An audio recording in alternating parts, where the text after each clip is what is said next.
Ce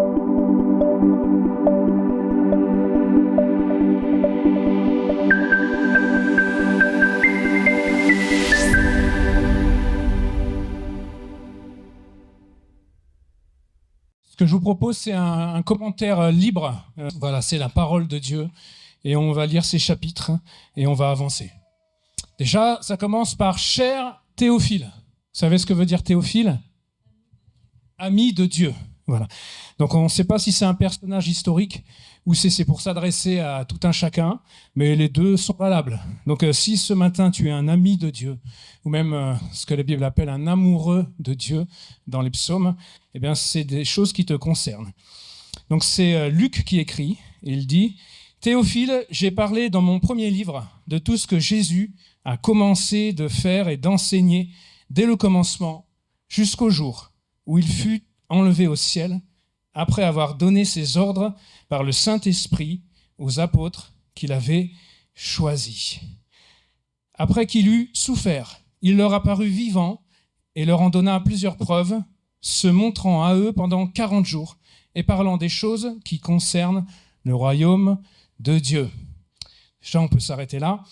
Quelque chose qui est important, c'est que l'évangile de Luc, vous l'avez lu ? Voilà, il y a 4 évangiles. L'évangile de Luc, c'est le premier livre de Luc. Et ici, les Actes des Apôtres, c'est son deuxième, ou son second, parce qu'il en a écrit 2. Et en fait, le premier livre, c'est Jésus qui commence. Et dans les Actes des Apôtres, c'est Jésus qui continue. Comprenez ? Dans l'évangile de Luc, c'est Jésus qui a commencé. Et dans les Actes des Apôtres, c'est Jésus qui continue. Et même si on va aller plus loin, si vous lisez jusqu'au dernier chapitre des Actes des Apôtres, combien il y a de chapitres ? 28, voilà. Vous apercevez que ça a l'air de se couper en pleine action. Est-ce que vous avez aussi ce sentiment ? Vous le lirez. Pour nous dire quoi ? Que ce que fait Jésus, ça continue. Parce qu'il est le même hier, aujourd'hui et éternellement. C'est l'apôtre Pierre qui dit que notre foi, notre espérance, elle repose sur Dieu et elle ne repose pas sur des fables ou sur des histoires qu'on se raconte. Si vous lisez les évangiles, peut-être pouvez-vous dire que ce sont des histoires. Quand vous lisez les Actes, vous vous apercevez que c'est plus qu'une histoire. Ou en tout cas, c'est une histoire vraie. Voilà. On ne croit pas en des fables. On n'est pas là parce que c'est notre tradition, parce qu'on a un arrière-plan catholique. On est là parce qu'on est autour de la personne de Jésus-Christ. Amen. Il s'est manifesté, il a donné des preuves. Et si on lit là, dès le départ, c'est écrit « Après qu'il eut souffert, il leur apparut vivant et leur en donna plusieurs preuves. » Il y a des anglophones ici ? Dans vos Bibles, c'est écrit « irrefutable proofs ». Je crois que c'est la King James. Ce sont des preuves irréfutables. Amen. Et là, déjà, on a tout. Dans ces quelques versets, on a la prédication d'évangile. La prédication d'évangile, c'est quoi ? C'est Jésus-Christ est le Fils de Dieu. Amen. Vous l'avez dans Marc. Et commencement de l'évangile de Jésus, Fils de Dieu. Vous avez l'incarnation, vous avez l'exemple, vous avez aussi la passion, pour dire la croix. Vous avez la résurrection ici. Vous avez toutes ces choses. Et quand on va continuer, vous aurez même l'ascension, la glorification, l'annonce de son retour et du jugement à venir. C'est ça l'évangile. On continue de lire et on va voir ces choses. Donc, après la résurrection, Jésus-Christ est apparu pendant 40 jours à ses disciples. L'apôtre Paul nous dit même qu'il s'est même présenté à 500 personnes en simultané. 500 personnes à la fois, on imagine que c'est à la montagne de Galilée. C'est pas écrit, mais en tout cas, ce qui est écrit, c'est qu'il s'est révélé à 500 personnes en même temps. Comme il se trouvait avec ses disciples, ou avec eux, il leur recommanda de ne pas s'éloigner de Jérusalem, mais d'attendre, ou d'espérer, ce que le Père avait promis, ce que je vous ai annoncé, leur dit-il, car Jean a baptisé d'eau, mais vous, dans peu de jours, vous serez baptisés du Saint-Esprit. Là, il y a quelque chose d'intéressant, c'est qu'il y a une irruption de la parole du Christ dans le texte. Vous le lisez comme moi. C'est Luc qui écrit, et d'un coup, même ici, on a des guillemets ouverts pour dire c'est le Christ qui parle. Vous avez peut-être même certaines versions où c'est en rouge. Ça, c'est intéressant parce que ça nous dit que notre Dieu, le Fils de Dieu, il veut nous parler, et il nous parle au travers de la parole de Dieu, la Bible. Amen. Et voilà ce qu'il dit. « Attendez ce que le Père avait promis, ce que je vous ai annoncé, leur dit-il, car Jean a baptisé d'eau, mais dans peu de jours, vous serez baptisés du Saint-Esprit. » Là, il y a quelque chose qui est intéressant, c'est que Jean-Baptiste, qui est cité par Jésus, il n'avait pas dit que ça. Il avait dit quoi? Vous serez baptisés du Saint-Esprit et de feu. Voilà. Là, ici, Jésus leur annonce la Pentecôte, leur dit d'attendre la Pentecôte, leur demande d'attendre le Saint-Esprit qui sera envoyé. Mais nous, on sait que Jean avait aussi parlé du feu. Et le feu, vous le savez, dans la façon dont j'enseigne, le feu, c'est le jugement à venir. Amen. On sera tous baptisés dans le feu. Tous, on aura à passer au jugement, que tu sois croyant ou pas. Les croyants, eux, la chance, c'est que c'est Christ qui a pris le châtiment sur lui. Et nous, on aura le feu d'un tribunal qui ne remettra pas en question notre salut. Mais ceux qui n'ont pas mis leur foi en Jésus-Christ risquent le feu d'un jugement éternel. Ce que la Bible appelle les temps ardents de feu et de soufre. Ça, c'est la vérité. Mais là, Jésus dit, pour l'instant, c'est un temps où il est possible d'avoir le Saint-Esprit. Voilà, il vaut mieux avoir le Saint-Esprit, parce que si on n'a pas le Saint-Esprit, eh bien, on ne tiendra pas dans le feu. Comprenez? On a besoin du feu. C'est par le feu qu'on combat le feu. Voilà, c'est comme ça que ça se passe. Donc là, ici, c'est intéressant parce qu'en parlant de l'effusion du Saint-Esprit, Jésus-Christ, simplement en ne disant pas un seul mot, nous rappelle qu'il y aura un jugement un peu à venir et qu'il vaut mieux être prêt. Et si ce matin, tu n'as pas donné ton cœur au Seigneur, c'est le temps de te donner à lui et pour être sauvé. Mais on va le voir. Alors les apôtres réunis lui demandèrent, « Seigneur, est-ce en ce temps que tu rétabliras le royaume d'Israël ?» Il leur répondit, « Ce n'est pas à vous de connaître les temps ou les moments ou les saisons que le Père a fixés de sa propre autorité, mais vous recevrez une puissance, le Saint-Esprit survenant sur vous, et vous serez mes témoins à Jérusalem, dans toute la Judée, dans la Samarie et jusqu'aux extrémités de la terre. » Voilà. À chaque fois qu'il y a un baptême, vous vous rappelez, c'est un enseignement que j'avais fait, le baptême, j'appelle ça les 4 B, c'est qui baptise, qui est le baptisé, quelle est la baignoire et dans quel but. Et le but des baptêmes, c'est toujours témoigner. Quand je suis baptisé dans l'eau par un responsable spirituel, je suis là pour témoigner. Quand le Saint-Esprit me remplit, quand Jésus-Christ me baptise dans le Saint-Esprit, la baignoire c'est le Saint-Esprit, c'est aussi pour témoigner de ce que Jésus fait. Amen, de ce que Jésus est. Donc là ici c'est important de se le rappeler. Et alors que le Seigneur va parler du baptême dans le Saint-Esprit, eh bien on voit que les disciples vont raisonner sur des choses terrestres. Ils vont raisonner par rapport au royaume terrestre. C'est légitime, mais le Seigneur leur dit, ça c'est légitime, c'est intéressant, mais ce qui importe, c'est que vous soyez remplis du Saint-Esprit. Amen. Et nous, des fois, on est comme ça, on cherche les temps, on cherche les saisons, on cherche des ouvertures. Ce que le Seigneur nous dit, ce qui compte, c'est que tu sois rempli du Saint-Esprit. Ici, il y a 2 mots grecs pour le temps et les moments, c'est le chronos et le kairos. Et là, Jésus leur dit, en fait, ne vous inquiétez pas des temps et des moments, des saisons, mais intéressez-vous à être rempli du Saint-Esprit. Amen. Parce que c'est ça qui compte. Parce que si je suis rempli du Saint-Esprit, quel que soit le temps, quelle que soit la saison, eh bien, je tiendrai debout. Amen. Après avoir dit cela, il s'éleva dans les airs pendant qu'ils le regardaient, et une nuée le cacha à leurs yeux. Ce qu'on appelle l'ascension. Voilà, Jésus-Christ est comme levé par une main, et il est caché aux yeux des disciples. Et comme ils avaient les regards fixés vers le ciel, pendant qu'ils s'en allaient, 2 hommes habillés de blanc leur apparurent, on comprend que c'est des anges, des messagers de Dieu, et dirent, « Hommes de Galilée, pourquoi restez-vous à regarder le ciel ? Ce Jésus qui a été enlevé au ciel du milieu de vous reviendra de la même manière que vous l'avez vu aller au ciel. » Je vous ai dit, ça c'est la prédication. Jésus-Christ a été enlevé et c'est écrit qu'il reviendra de la même façon. Et la Bible nous annonce qu'il reviendra dans les airs pour l'enlèvement de son Église. Voilà, ça c'est son retour qui se fait en 2 étapes. Et la première étape pour nous les chrétiens, c'est l'enlèvement de l'Église. Les morts en premier, ceux qui sont morts en Christ, et ceux qui sont vivants sont changés comme en un clin d'œil, et on rejoint notre Seigneur dans les airs. Mais ça, c'est pas des fables, ça c'est notre espérance. C'est pas juste des versets que le pasteur choisit quand il ouvre Thessaloniciens pour présider des funérailles. C'est une espérance vivante. Et c'est ça le message, c'est que Jésus-Christ est ressuscité. Amen. Il est élevé à la droite du Père et il revient nous chercher. C'est le message. Alors ils retournèrent à Jérusalem, de la colline appelée Mont des Oliviers, car ça s'est passé au Mont des Oliviers, c'est un événement du Christ, qui est près de Jérusalem, à la distance d'1 kilomètre environ, ou dans d'autres traductions, d'un chemin de sabbat. On va rester là. C'est-à-dire que le Seigneur leur avait dit d'attendre. Attendez la Pentecôte, en fait. Ils ne savaient pas que ça allait être la Pentecôte, mais attendez la venue de l'Esprit Saint. Attendez. Et eux se sont éloignés de la distance d'un chemin de sabbat, à peine 1 kilomètre. Et ça, moi, je crois que pour nous, les chrétiens, ça veut nous dire que tous les sujets que je viens à peine d'effleurer avec vous, l'incarnation du Christ, la toute éternité du Christ, Jésus-Christ est le Fils de Dieu, de toute éternité. Voilà. On l'a chanté, Dieu est le Père, Fils et Saint-Esprit, il est un, c'est Rad en hébreu, ça veut dire une unité complexe. Mais le Fils de Dieu est de toute éternité, il s'est incarné, il a vécu, il nous a donné un exemple à suivre, un chemin.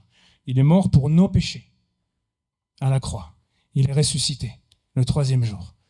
Il s'est montré aux disciples pendant 40 jours. Il a été élevé et il nous a envoyé le Saint. Il est dans la gloire et il nous a envoyé le Saint-Esprit. Il s'apprête à revenir et il nous prépare une place. C'est ça. Amen. Et c'est important que la prédication, elle ne s'éloigne pas de ça. Là, ils ne se sont pas éloignés de plus de 1 kilomètre de la montagne des Oliviers. Et nous, en tant que chrétiens, on ne doit pas s'éloigner de ces choses-là. Vous comprenez ? C'est le message. Il n'y en a pas d'autre. C'est le message. Jésus-Christ a été crucifié pour nos péchés. Il est ressuscité le 3e jour. Amen. Quand ils furent arrivés, donc le Christ est parti, ils attendent le Saint-Esprit. Ils montèrent à l'étage, dans la pièce où ils se tenaient d'ordinaire, ou dans la chambre haute, ou la chambre supérieure. Il y avait là Pierre, Jean, Jacques, André, Philippe, Thomas, Barthélemy, Matthieu, Jacques, fils d'Alphée, Simon le Zélote et Jude, fils de Jacques. Tous persévéraient d'un commun accord dans la prière avec les femmes, avec Marie, la mère de Jésus, et avec les frères de Jésus. Là maintenant, je voudrais dire quelque chose d'important si on revient au verset d'avant. Parce qu'il y a un mensonge qui circule un peu partout, c'est celui-ci, c'est de dire « je peux vivre ma foi à l'écart des ministères, je préfère vivre ma foi dans une cellule de maison ». Et l'argument qui est présenté, c'est « comme les disciples au jour de la Pentecôte ». Qui l'a entendu ? Peut-être que parmi vous, même certains le profèrent et l'encouragent. Mon message, c'est celui-ci. Quand on regarde combien ils étaient dans cette chambre haute, 2 versets plus loin, ils étaient 120, il y en a qui ont déjà des réponses. Ils étaient 120. C'est-à-dire que l'argument qu'on donne, c'est « je veux vivre les églises de maison ». C'est bien les églises de maison. Mais je veux vivre les églises de maison comme à l'époque où ils étaient 120. Là, ici, on doit être 80. Ça veut dire qu'on n'est même pas encore 100% une église de maison. Ici. Après, on dit « les ministères, ça sert à rien ». Pas besoin d'un ministère. J'ai le Saint-Esprit, j'ai la parole de Dieu, je vais faire mon chemin tranquille. Comme les disciples au jour de la Pentecôte. Manque de peau, ils étaient 11 ministères. C'est-à-dire qu'il y avait une église de 120 avec 11 ministères très calibrés. On est d'accord ? Des pointures. Donc si mon modèle, c'est les églises de maison de l'église primitive ou apostolique, je devrais ne pas bouder l'église d'Albertville ou une autre église. Et si je le fais, permets-moi de te dire, c'est que ce n'était pas dans le plan de Dieu. Parce que Jésus-Christ n'est pas mort pour tes péchés, Jésus-Christ, il est mort pour nos péchés. Comprenez ? Il est mort pour nos péchés. C'est écrit comme ça. Alors oui, dans le nous, il y a toi, mais toi tout seul, c'est pas l'église, tel que Dieu le veut. Amen. Vous n'êtes pas obligé de dire amen. Je sais que certains ne le croient pas, mais c'est comme ça. À cette époque-là, Pierre se leva. Là, je vais pas le lire, ça. L'intéressant, c'est qu'ils sont 120. Là, Pierre, il va prêcher, parce que c'est tellement important le ministère, que comme Judas n'était plus là, il fallait remplacer Judas pour être au nombre de 12. Parce que le ministère, c'est important. Voilà. Dans les églises, il y a les ministères, il y a le don de Christ, il y a les volontaires, qui ont aussi les dons du Père, qui peuvent manifester les dons de l'Esprit. Et voilà. Et on travaille ensemble. Et il y a le ministère du Saint-Esprit, surtout, au milieu de nous. Mais l'Église, c'est ça. Il y a des ministères, il y a des volontaires. Voilà. Moi, je n'ai pas choisi d'être ministère. Et comme l'apôtre Paul, je disais ça cette semaine, c'est écrit « Je ne tire aucune fierté de tirer l'Évangile. D'annoncer l'Évangile, je le fais parce que je suis obligé. » Voilà. Moi, je suis là, je serais ailleurs, ça m'irait très bien, plutôt que d'annoncer l'Évangile. Je n'en tire aucune fierté. Je le fais parce que c'est nécessaire et cela m'est imposé. Voilà, le ministère, c'est ça. OK ? Donc, et le volontaire, c'est qui ? C'est quelqu'un qui accepte de prendre une charge volontaire dans l'Église, parce qu'il a un cœur pour ça. Il n'y a pas besoin qu'on lui envoie un SMS. Tu sais que tu n'as pas besoin d'appel de Dieu pour rejoindre l'équipe ménage. Parce que certains attendent un appel de Dieu. Dieu ne va pas t'envoyer un SMS, il ne va pas te faire un appel en PCV, parce que du ciel, je crois que tu n'aurais pas la monnaie pour pouvoir supporter les frais. C'est une charge excellente. C'est-à-dire que j'ai quelque chose dans le cœur, j'ai un feu qui brûle dans le cœur pour le Seigneur, et comme c'est écrit, je prends une charge excellente. Tout simplement. Et je raisonne ça par rapport à mon équilibre personnel. Très bien. Le jour de la Pentecôte, c'est ce qui nous intéresse. Mais le jour de la Pentecôte, il n'est pas arrivé comme ça d'un claquement de doigts. Il est arrivé parce qu'avant, il y avait tout ce que je viens de vous dire. Et on a lu, ils allaient d'ordinaire, par habitude. Et je le redis, je reprêche les mêmes choses, désolé. Mais j'entends souvent des personnes, je ne fais pas ça par habitude. Vous avez entendu ? J'ai souvent entendu ça dans les prières. Seigneur, je ne viens pas dans ta maison par habitude. Moi, je suis sur ma chaise, je me dis, si ça veut dire que je veux garder de la spontanéité, de la fraîcheur, parce que tout est nouveau à chaque fois avec toi, je le comprends. Mais pour moi, il faut aller à l'église par habitude. C'est une gloire d'aller à l'église par habitude. Je vous ai déjà prêché là-dessus. Jésus avait des habitudes. Et il avait l'habitude d'aller au temple. Et il y en a parmi nous, ils sont mieux que Jésus. Ils n'ont pas besoin d'aller au temple.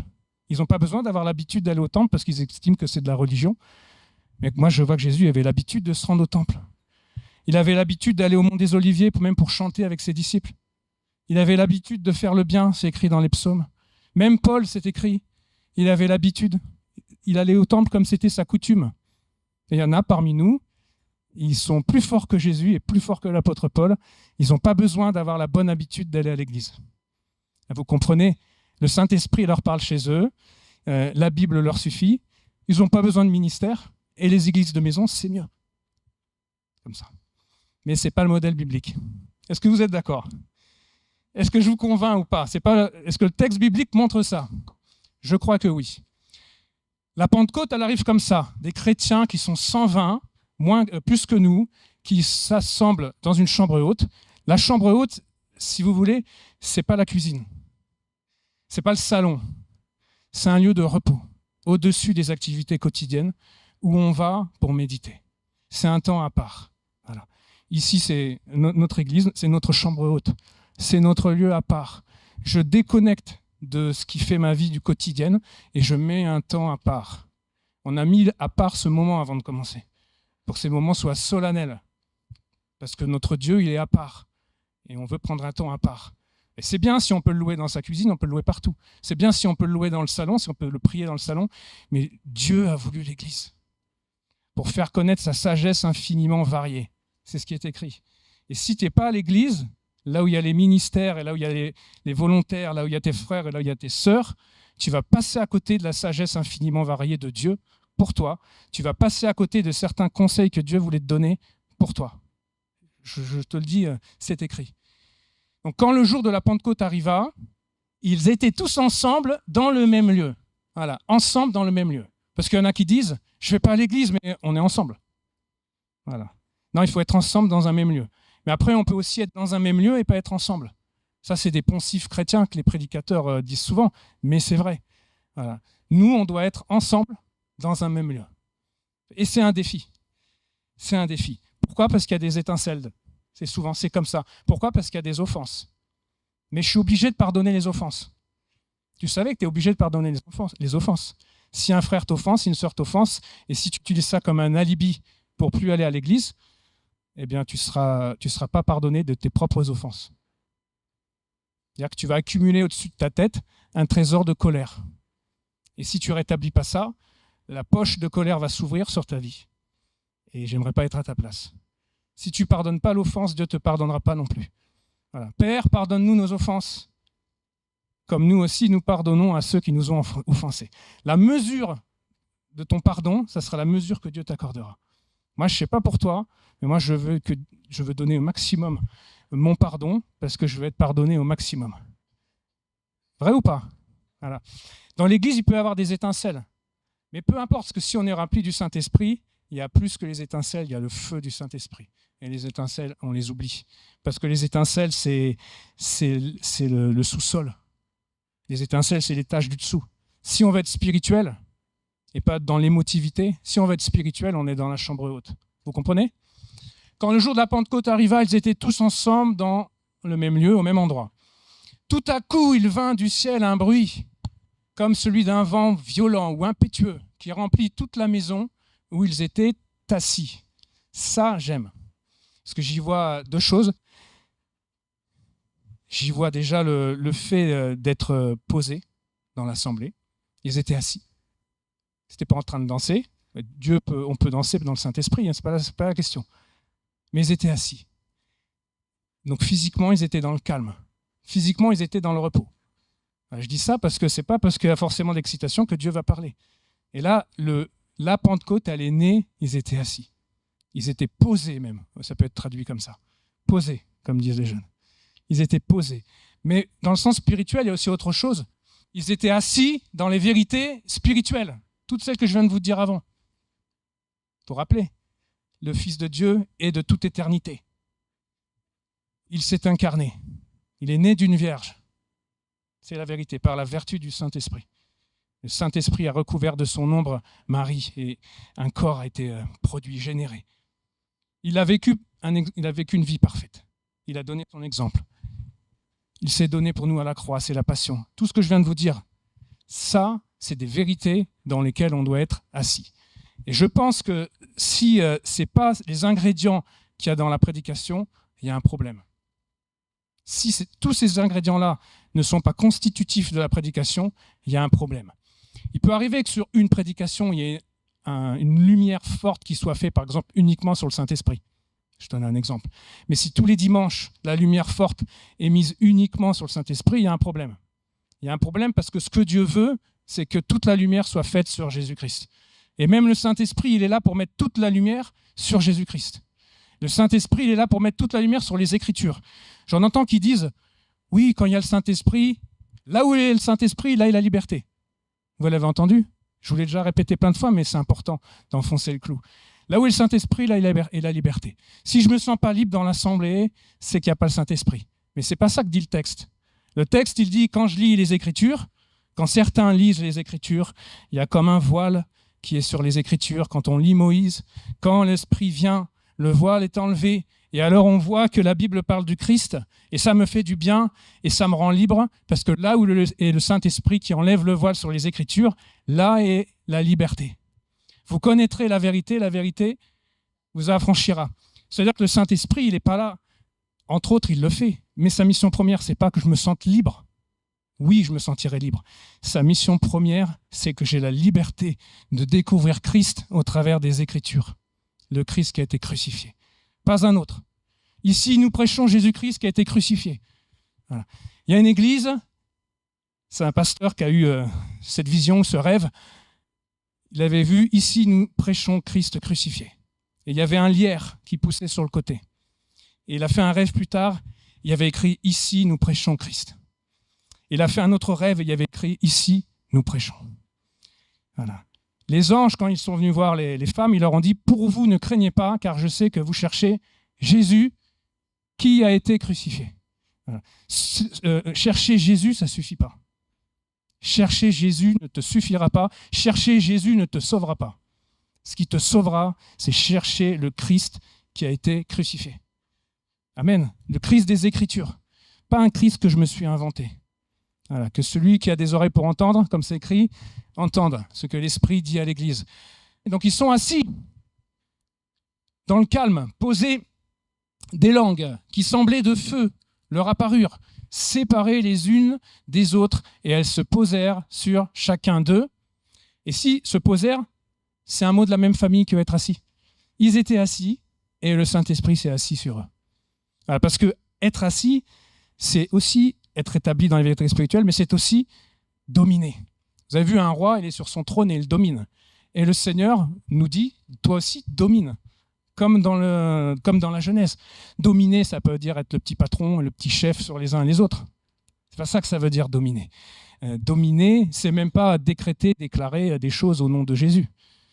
Dominer, c'est m'approprier les Écritures.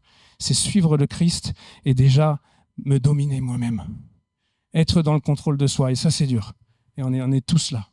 On a besoin de porter le fruit de l'esprit. Le Seigneur nous dit, domine, on doit être assis. On doit être posé. On doit être au calme. Comme le Christ, quand il y avait la tempête, il était plus qu'assis, lui, il était couché. Il était au calme malgré les épreuves. Et nous aussi, on a besoin d'être, ça je le dis pour les jeunes de temps en temps, et on a besoin d'être au KLM, avec le Seigneur, être posé. Ça, c'est important. Ils furent tous remplis du Saint-Esprit, se mirent à parler d'autres langues, comme l'Esprit leur donnait de s'exprimer. Moi, il y a quelque chose ici qui me fascine. Ils étaient 120. On imagine c'est ceux qui se sont rencontrés d'ordinaire. Ils étaient un groupe, et il y a eu des flammes pour chacun. On a lu tout à l'heure, il y avait tous les prénoms, vous vous rappelez ? Pierre, Jacques, Jean, et il y a écrit 120 environ. J'aime quand il y a écrit environ, parce que quand il y a écrit environ, à chaque fois, j'ai l'impression que le Seigneur me montre par là, dans le environ, il y a une place pour toi. Tu comprends ? Comme dans Éphèse, quand c'est écrit, ils étaient 12 environ. Comme si le Saint-Esprit n'aurait pas pu inspirer le vrai chiffre à Luc, il y a écrit environ. Parce que dans le environ, il y a une place pour toi. Amen. Et cette flamme du Saint-Esprit, elle est disponible pour nous. Parce que je vous rappelle, Luc, c'est Jésus continue. L'effusion du Saint-Esprit, ici, on va voir la première. Mais il y en a eu une 2 ans après, il y en a eu une 7 ans après, et il y en a eu une 20 ans après dans les Écritures. 2 ans après à Samarie, 7 ans après avec Corneille, 20 ans après à Éphèse. Et la promesse, elle est pour nous. En en si grand nombre, et vous, les enfants, nos enfants, en en si grand nombre que Dieu les appellera. C'est-à-dire que ce qu'ont vécu les disciples à cette époque, c'est possible encore aujourd'hui. Est-ce que vous le croyez ? Croyez pas parce que je vous pose la question, mais croyez-le parce que c'est écrit. Ils furent tous remplis du Saint-Esprit, se mirent à parler en d'autres langues, comme l'Esprit leur donnait de s'exprimer. Ça, c'est bien de parler en langue. Or, il y avait en séjour à Jérusalem des Juifs, hommes pieux, venus de toutes les nations qui sont sous le ciel. Donc, le Saint-Esprit est descendu, il y a eu une flamme sur les 120, ils étaient assis, et après, ils se sont levés, mais d'abord, ils étaient assis. Après, ils se sont levés. Et après, ils sont sortis de la chambre haute, et là, ils ont témoigné. OK ? Nous, on veut témoigner sans être assis. Vous avez remarqué ? On veut aller la fleur au fusil. Quand est-ce qu'on est évangéliste, pasteur ? Quand est-ce qu'on sort dehors ? Moi, quand je lis la Bible, d'abord, c'est « venez, voyez ». À tous. Après, c'est « viens et vois ». À toi. Après, c'est « va et dis-leur ». C'est toujours toi, témoignage personnel. Et après, seulement, c'est « allez et faites » des nations, de tous les disciples. Puis moi, on vient me voir, on me dit « pasteur, quand est-ce qu'on va faire marcher la jambe de l'évangélisation, qu'on va témoigner de Jésus ?» Je leur dirai « quand la jambe droite qui est malade sera guérie, on sortira. » Je n'aurai même pas besoin de dire le top départ, parce que c'est les chrétiens qui vont pousser, ceux qui seront pleinement guéris des 2 jambes. Voilà. À ce bruit, il a couru en foule. Donc ils étaient assis, le Saint-Esprit est venu, il y avait une flamme pour chacun, mais ils étaient ensemble dans un même lieu. Ils avaient l'habitude de venir à l'église, ils étaient ensemble, ils aimaient être ensemble. Il y avait eu des étincelles. On sait qu'il y a eu des étincelles entre les disciples. Vous lisez dans les évangiles, il y en a qui se sont fâchés contre d'autres, il y en a qui ont dit « mais pour qui il se prend celui-là ?» Ça, c'est normal. Mais à la fin, ils ont dit « on pardonne les offenses ». Parce que moi, j'ai tellement à me faire pardonner, qui suis-je moi pour en vouloir au frère ou à la sœur ? Des pécadilles. Pécadilles, ça vient de la racine de mot péché, des péchés qu'il a fait contre moi. À ce bruit, ils accoururent en foule et ils furent stupéfaits, parce que chacun les entendait parler dans sa propre langue. Ils étaient tous remplis d'étonnement et d'admiration. Il y a une autre traduction, ils étaient cloués au sol. Ils sont arrêtés. C'est-à-dire que quand il y a le Saint-Esprit dans l'assemblée, c'est comme quand il y a le feu sur le buisson ardent. Moïse s'est détourné pour voir le buisson ardent, et les gens ils s'arrêtent pour dire qu'est-ce qui se passe ? C'est quoi ça ? Qu'est-il en train de se passer ? Ils étaient remplis, donc la foule qui était là, de Juifs qui venaient de partout, remplis d'admiration, d'étonnement. Ils se disaient les uns aux autres, ces gens qui parlent, ne sont-ils pas tous galiléens ? Comment se fait-il donc que nous les entendions chacun dans notre propre langue maternelle ? Parthes, Mèdes, Élamites. Désolé, on fait un peu de géo, mais c'est dans le texte biblique. Habitants de la Mésopotamie, c'est entre les 2 fleuves, de la Judée, de la Cappadoce, du Pont, de l'Asie de la Phrygie, de la Pamphylie, de l'Égypte, du territoire de la Libye, voisine de Cyrène, et résidents venus de Rome, juifs de naissance ou par conversion, crétois et arabes, nous les entendons parler dans notre langue des merveilles de Dieu. Là, en fait, Luc, il pointe Jérusalem au centre, et il liste tous les pays qui sont autour de Jérusalem, tout ce qu'il connaît. Il inclut dedans Rome, il inclut même les Crétois, il inclut même les Arabes, les enfants d'Ismaël, qui étaient dès l'époque déjà des ennemis, amis ou ennemis. Eh bien, ils ont parlé les langues de ces personnes-là. Ça veut nous dire que notre témoignage, il est pour tous. Est-ce que c'est écrit dans la Bible de prier pour ses mamans? Non. Est-ce que c'est écrit de prier pour son père? Non. Est-ce que c'est écrit de prier pour son ennemi? Ah oui, ça ne vous étonne pas? Voilà. Le témoignage, il est pour tous, amis ou ennemis. Et c'est ça qui se passe là, c'est l'anti-Babel, mais je ne vais pas aller là-dessus. Ce que je veux vous dire, c'est quand on est rempli du Saint-Esprit, quand le Seigneur a pardonné nos offenses, quand il met en nous le feu du Saint-Esprit, eh bien on est en route sur le témoignage et on témoigne de façon très large. Ben, on le fait avec sagesse, on le fait avec intelligence. On n'est pas là pour bassiner les gens H24 avec Jésus. Voilà. Normalement, je pense que dans ce monde, en tout cas dans le monde professionnel, on n'est même pas obligé de le dire. Les gens, à un moment, viennent nous le demander, comme ils ont fait. On va le lire. Tous remplis d'étonnement, ne sachant que penser, ils se disaient les uns aux autres, qu'est-ce que cela veut dire? Qu'est-ce que cela veut dire? Vous savez dans quel endroit de la Bible il y a cette même question? Qu'est-ce que cela veut dire? Qu'est-ce que c'est? C'est quand la manne est descendue du ciel. Quand Dieu a envoyé sa manne, ils se sont penchés, ils ont goûté, ça avait bon goût, il manquait de nourriture, ça avait de la fraîcheur, ça venait du ciel, et ils ont dit « Manou », ça veut dire « qu'est-ce que c'est ?» Et en fait, il en est de même pour le chrétien rempli du Saint-Esprit dans ce monde. Il est comme une manne, il apporte une richesse, il apporte une fraîcheur. Pas de la spiritualité qui sent le formol, parce que la manne, elle tombait chaque jour. Il a un esprit de fraîcheur sur lui. Il a un esprit de grâce sur lui. Ses paroles sont assaisonnées de sel, accompagnées de grâce, comme c'est écrit. Il apporte la fraîcheur. Amen. Voilà. Et il nourrit, il fait du bien. Eh bien, celui qui est rempli du Saint-Esprit, il est comme cette manne qui tombe du ciel et il fait du bien autour de lui. Et quand les gens sont exposés à cet esprit de grâce qui est sur le chrétien, ils se disent « mais qu'est-ce que c'est? D'où est-ce que cela vient ?» Et la réponse, on l'a juste après. Mais d'autres se moquaient et disaient, ils sont pleins de vin doux. Bon, ça, c'est normal. Hein. Quand on parle de Jésus, voilà, il a été touché par la grâce.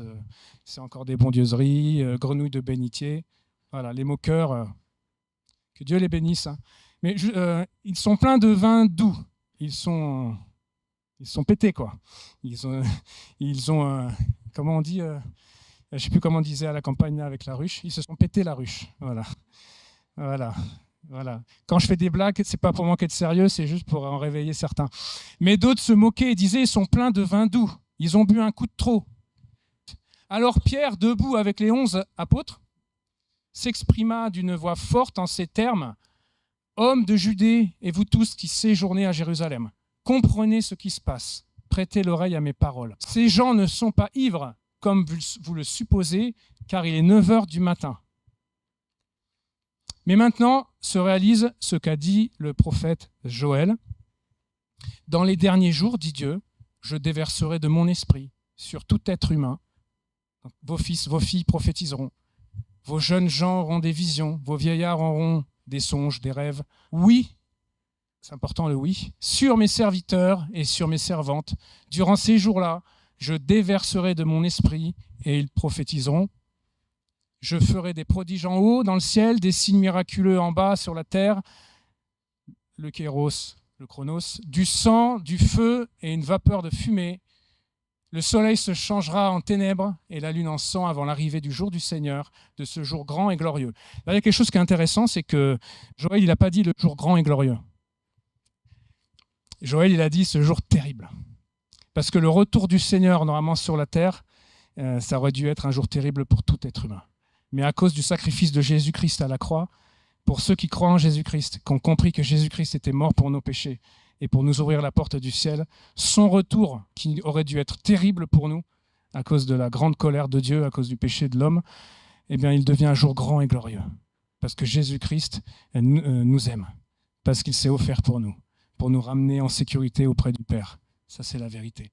Au jour de la résurrection du Père éternel. Alors, toute personne qui fera appel au nom du Seigneur Jésus, je rajoute, sera sauvée. Amen. Israélites, écoutez ces paroles. Dieu vous a désigné Jésus de Nazareth en accomplissant par lui, au milieu de vous, des miracles, des prodiges, des signes, comme vous le savez vous-même. Jésus, déjà, si on parle d'archéologie, c'est un personnage historique. Il y a plus de sources qui parlent de Jésus qu'il y en a sur Napoléon. Ce sur quoi s'appuie Pierre ici en prêchant, c'est pour dire qu'on n'a personne d'autre que Jésus-Christ de Nazareth. Voilà. Et il n'y a pas aucun autre nom qui nous a été donné par lequel nous devions être sauvés. Il n'y a pas d'autre nom que celui de Jésus-Christ. Alors on peut le chercher ailleurs, si vous le voulez, mais ça fait presque 2000 ans. Il y a seulement ce nom-là par lequel on peut être sauvé. Parce que Jésus a dit « Je suis le chemin, la vérité et la vie. Nul ne vient au Père que par moi. » Voilà. Cet homme vous a été livré suivant le projet défini et la préscience de Dieu. Vous l'avez arrêté. Vous l'avez fait mourir sur une croix par l'intermédiaire d'hommes impies. Permettez-moi de vous dire que dans cette foule, il n'y avait pas forcément ceux qui étaient présents le jour de la crucifixion. Il n'y avait pas forcément ceux qui avaient dit crucifie. Mais ici, ce que Pierre veut nous faire comprendre, c'est que chacun d'entre nous, pour notre part, on a participé à la crucifixion du Christ à cause de nos péchés. Si vous regardez le film La Passion du Christ, vous savez le gros plan qu'il y a sur la main qui tient le marteau? Vous savez que c'est la main de Mel Gibson, voilà, qui a voulu laisser un message, un easter egg dans son film, pour dire « c'est moi qui ai participé ». La main qui tenait le marteau, c'est la mienne. Okay, et ça, c'est important de le comprendre. Vous l'avez fait mourir. Vous l'avez fait mourir. Nous l'avons fait mourir sur une croix par l'intermédiaire d'hommes impies. Mais Dieu a brisé les liens de la mort, il l'a ressuscité parce qu'il n'était pas possible qu'elle le retienne. C'est le message de la résurrection. Jésus-Christ est ressuscité. En effet, David dit à propos de lui, « Je voyais constamment le Seigneur devant moi parce qu'il est à ma droite afin que je ne sois pas ébranlé. C'est pourquoi mon cœur est dans la joie et ma langue dans l'allégresse. Même mon corps reposera avec espérance, car tu n'abandonneras pas mon âme au séjour des morts. Tu ne permettras pas que ton sein connaisse la décomposition. Tu m'as fait connaître les sentiers de la vie. Tu me rempliras de joie par ta présence. Mes frères, Pierre reprend la parole, il a cité David, il dit « Mes frères, qu'il me soit permis de vous parler en toute franchise au nom du patriarche David.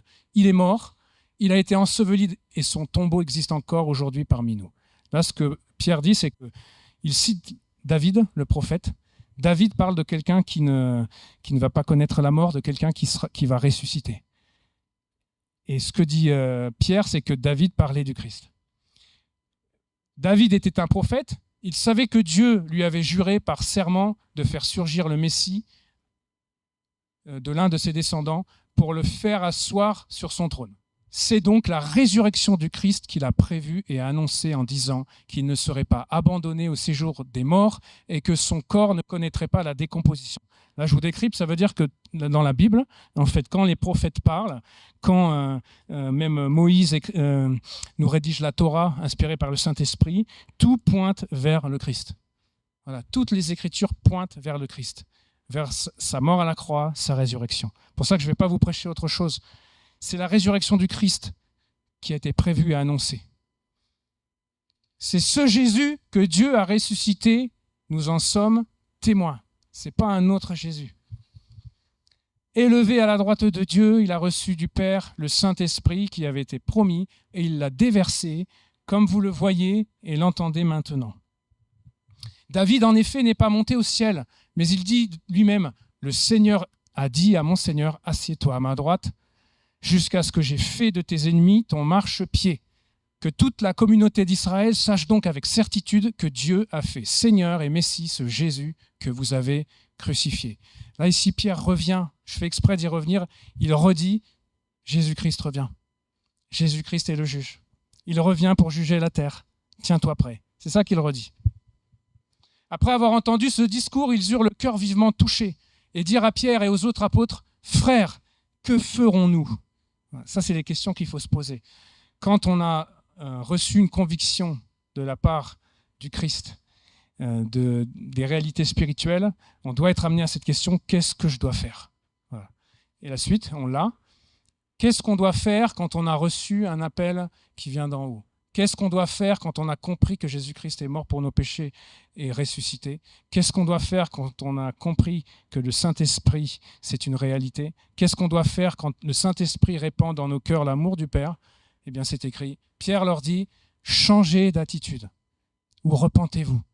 Que chacun de vous soit baptisé d'eau au nom de Jésus-Christ pour le pardon de vos péchés et vous recevrez le don du Saint-Esprit. C'est ça que je dois faire. Si le Seigneur a touché mon cœur, je dois le laisser me conduire sur le chemin de la repentance. Voilà, je dois changer d'attitude. Il y a des choses qui vont changer du jour au lendemain. Il y a des choses, ça va prendre du temps, mais je dois marcher dans ce chemin de la repentance. Amen. Chaque jour, changer d'attitude. Et le début du parcours, ça commence par la nouvelle naissance. Et quand je suis né de nouveau, je m'engage par les eaux du baptême. Et ensuite, le Seigneur me remplit du Saint-Esprit et je me prépare pour le tribunal, pour rendre des comptes de ce que j'aurais fait. Amen. On est sur la fin. En effet, la promesse est pour vous, pour vos enfants, pour tous ceux qui sont au loin, en si grand nombre, que le Seigneur notre Dieu les appellera. Là, c'est Pierre au 1er siècle. Vos enfants, c'est pas que les enfants directs, c'est les enfants des enfants, jusqu'à nous. Ça veut dire que la promesse de recevoir le Saint-Esprit, elle est valable pour nous aujourd'hui. Ça continue. Ça ne s'est pas arrêté. Ça continue. Par beaucoup d'autres paroles, donc Pierre rendait témoignage et les encourageait en disant « Sauvez-vous de cette génération pervertie ». Voilà. Je le répète et j'en termine. Si on lit la Genèse, la malédiction elle s'attache à deux choses. Vous vous rappelez? Il y en a qui pensent que la malédiction s'attache à Adam et Ève. Non. La malédiction, elle s'attache au sol. Vous vérifierez. Le sol est maudit. Et au serpent. C'est-à-dire Satan. Voilà. Adam et Ève, il n'y a pas de malédiction. Adam et Ève, la malédiction qu'ils ont, c'est qu'il y a le péché en eux qui est entré. Et la malédiction qu'ils ont, c'est que s'ils continuent de s'attacher au matérialisme, à la terre, et s'ils continuent de s'attacher à Satan, par solidarité, ils vont être entraînés jusqu'en enfer, parce que la destination de Satan, c'est l'étang ardent de feu et de soufre, qui a été préparé pour Satan et ses démons. Vous me suivez? Là, Pierre dit, sauvez-vous de cette génération pervertie ou perverse. Ça veut dire que si moi je continue, alors que le Seigneur a touché mon cœur, à vivre comme un païen, ça veut dire quelqu'un qui vit selon la terre. Si je continue à vivre comme un païen dans le matérialisme, si je mets complètement Dieu de côté, si je m'attache à ce que Satan a pour moi comme projet, je vais aller tout droit en enfer. Ça, c'est ce que la Bible dit. Mais si, par la foi en Jésus-Christ, je me repens, je tourne le dos à ces choses, ça s'appelle la conversion, et je dis maintenant je veux marcher dans la foi au Fils de Dieu, et si je me sauve de cette génération pervertie, là, je vais sur le chemin du salut. C'est ça le message. Ceux qui acceptèrent sa parole, ça c'est intéressant parce que dans la foule, il y en a qui ont accepté, il y en a qui n'ont pas accepté. Ici, il y en a qui vont accepter, il y en a qui ne vont pas accepter. Il y a des non-croyants qui vont accepter, qui vont devenir croyants, il y a des non-croyants qui ne vont pas accepter. Et il y a même des chrétiens engagés qui vont se dire « ça, c'est pas pour moi, pas aujourd'hui ». Mais parmi la foule, Dieu soit béni ici, il y en a qui ont accepté la parole, qui ont été baptisés. Et ce jour-là, le nombre des disciples augmenta d'environ 3000 personnes. Il y a eu 3000 personnes. Pac. Il y a eu une croissance. Et là, c'est ma conclusion. Ils persévéraient dans l'enseignement des apôtres. C'est-à-dire que ceux qui ont été touchés, ceux qui ont donné leur vie au Seigneur, ceux qui se sont engagés par les eaux du baptême, après, ils ont persévéré. Ils ont continué. Jésus-Christ a commencé à continuer, eux aussi commencent et ils continuent. Ils ne sont pas de nature à se retirer. Ils ne sont pas de nature à faire un pas en arrière, ces premiers disciples. Et ils persévéraient dans quoi? Dans l'enseignement des apôtres. La croix, la résurrection. Il n'y a pas d'autre message. Si tu veux entendre un autre message, il faut aller ailleurs. Ici, c'est ce message-là. Dans la communion fraternelle, avec des frères qui parfois les ont offensés, à qui ils vont pardonner. Dans la fraction du pain, la Sainte Seine, ensemble. Et dans les prières. Ils persévéraient. Ils ont continué là-dessus. La crainte s'emparait de chacun. Il se faisait beaucoup de prodiges et de signes miraculeux par l'intermédiaire des apôtres. Tous ceux qui croyaient étaient ensemble et ils avaient tout en commun. Bon, à l'époque, il n'y avait pas de solidarité comme aujourd'hui. Il n'y avait pas la CAF, il n'y avait pas la sécurité sociale. Et les veuves, elles étaient très isolées. Les malades, ils étaient dans la misère. Et ceux qui n'avaient pas de quoi financer, il n'y avait pas de la solidarité. Parce que là, c'est écrit, ils vendaient leurs propriétés, leurs biens. Ils en partageaient le produit entre tous en fonction des besoins. Ça ne veut pas dire qu'on doit faire pareil. Ça veut dire que nos yeux doivent être ouverts sur là où il y a besoin de solidarité.